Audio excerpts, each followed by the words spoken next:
ताज्या बातम्यांसाठी Nashik 24 news YouTube चॅनलला सबस्क्राईब करा आणि बेल आयकॉनला प्रेस करा। नाशिक रिंग रोड प्रकल्पामुळे बाधित झालेल्या शेतकऱ्यांच्या आंदोलनस्थळी मंत्री गिरीश महाजन यांनी भेट देत उपोषणकर्त्या शेतकरी महिला आणि बांधवांशी चर्चा केली। रिंग रोडसाठी संपादित होणाऱ्या जमिनींना योग्य मोबदला मिळावा, तसेच शक्य त्या ठिकाणी मार्गात बदल करून शेतकऱ्यांची घरे, विहिरी आणि झाडे वाचवावीत अशी प्रमुख मागणी शेतकऱ्यांनी केली। यावर उद्या शेतकरी प्रतिनिधींची मुख्यमंत्री यांच्यासोबत बैठक घालून निर्णय मार्गी लावण्याचे आश्वासन मंत्री महाजन यांनी दिले। त्यांच्या आश्वासनानंतर शेतकऱ्यांनी गिरीश महाजन यांच्या हस्ते अन्नत्याग आमरण उपोषण। रिंग रोडचे जे बाधित गावं आहेत, आउटर रिंग रोडचे, त्याचं एक तर अलाइनमेंट बदलण्याच्या संदर्भामध्ये आणि शेतीच्या किमतीच्या भावामध्ये म्हणजे विषयी आंदोलन 6 दिवसापासून या ठिकाणी चाललेलं होतं। आज आंदोलन या ठिकाणी संपलेलं आहे। उद्या कॅबिनेट झाल्यावर किंवा फारचा परवा, अजून माझं मुख्यमंत्री मोदयांशी बोलणं झालेलं नाही, पण त्यांच्या पीएससी मी या ठिकाणी बोललेलो आहे।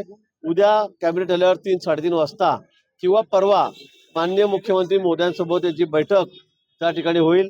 सर्व संबंधित अधिकारी त्या ठिकाणी हजर राहतील आणि यांच्या ज्या प्रमुख 4-5 मागण्या आहेत त्याविषयी आपण निश्चित चर्चा करू।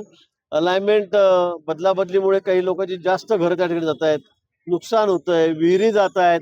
मला वाटतं शेतकऱ्यांचं कमीत कमी नुकसान होईल या दृष्टीने आम्ही त्याच्यामधून निश्चित मार्ग काढू।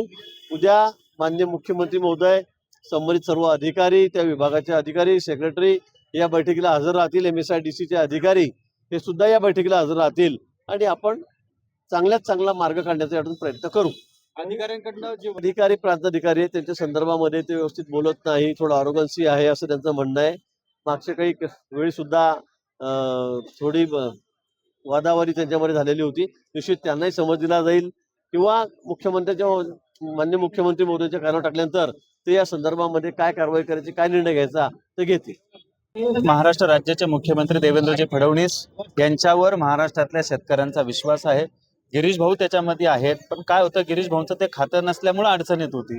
म्हणून महाराष्ट्र राज्याचे मुख्यमंत्री देवेंद्रजी यांनी शेतकऱ्यांना भेटावं, त्यांच्या व्यथा समजून घ्याव्यात आणि आमच्या 4च मागण्या आहेत ज्या सरकारला सोडवणं एकदम सहज शक्य आहे। त्या मागण्या सरकारने आमच्या सोडवत मुख्यमंत्री महोदयांनी त्याच्या शेतकऱ्यांना आश्वासित करावं, याच्यासाठी आमचं 6 दिवसापासून अन्नत्याग आंदोलन चालू होतं। आज स्वतः गिरीश भाऊ त्या ठिकाणी आले, भाऊ त्यांच्या मुख्यमंत्र्यांच्या पीएससी बोलले आणि 2 दिवसामध्ये मीटिंग लावण्याचं, कारण आमचं आंदोलन त्याच्यासाठी होतं का मुख्यमंत्र्यांची आमची भेट झाली पाहिजे, ती गिरीश भाऊंनी आश्वासित केल्यामुळं या ठिकाणी आजचं आंदोलन आम्ही त्यांच्या हस्ते त्यांच्या उपस्थितीत स्थगित केलेलं आहे। तुम्हाला माहित आहे, मी पहिल्या दिवसापासून एकच शब्द वापरतोय, मुख्यमंत्री देवेंद्रजी फडणवीस यांच्यावर आमचा पूर्ण विश्वास आहे। त्यांची ज्या दिवशी भेट होईल त्या दिवशी शेतकऱ्यांना 100% न्याय मिळेल आणि ते 100% याच्यात मार्ग काढतील हा आम्हाला विश्वास आहे।